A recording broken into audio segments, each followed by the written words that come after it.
Hey everybody, so we are making today, is old school Salisbury steak. Right. So don't pay attention to how the color of that ground beef is. It's just been frozen. But anyway, so I put in a package of Lipton onion soup, about 1.75 or about 2 pounds of ground beef. I put whatever little bit of thyme I had left, which is one of my favorite herbs to cook with. I put in about maybe, I would say, a teaspoon of all of this stuff. So thyme, oregano, garlic, the whole package of Lipton onion soup, and just a bunch of dry seasonings. And I also put in parsley in there too, about a tablespoon of parsley. And I had a packet of meatloaf seasoning, so I figured it couldn't hurt. Threw that in there as well. Now, what I really wish I would have did was added some breadcrumbs because it was kind of crumbly and it didn't hold together like I wanted it to, but it was still good.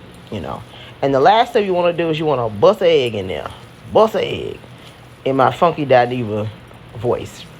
And at this point, I should have added like a fourth of a cup, or at least a fourth or a half a cup of panko breadcrumbs, but I did not. It's just experimenting because I hadn't had Salisbury steak since high school, maybe. I mean, it's just a real old school dish.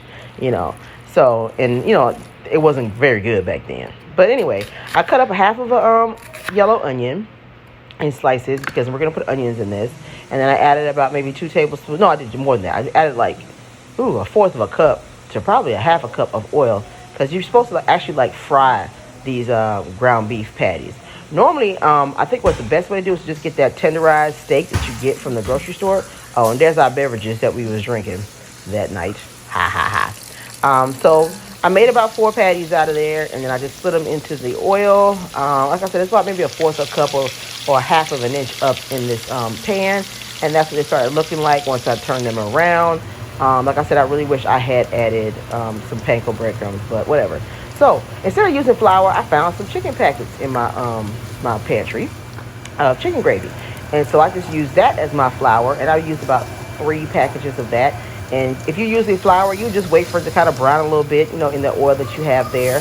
And then I went ahead and threw my onion in, and then I threw in water. I put about maybe 4 cups of water in there, and then just started stirring everything around with the onions. And we're going to add back those ground beef patties in a second. I guess you could always say this is like a Loco Moco, like a Hawaiian dish kind of like, but, Southern style.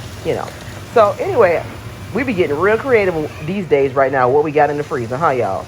So that's that, and you can see it's kind of crumbling a little bit, but it's still okay. So they're just kind of sopping up that gravy and getting all sopped up and good in there.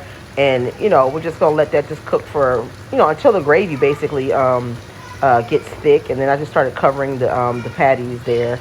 I guess I can call them hamburger patties, but I just started covering them with the gravy as they thickened up. And this is what I'm having with it. We're having mashed potatoes, asparagus, which is my favorite vegetable, and yes, that's how that looks, y'all.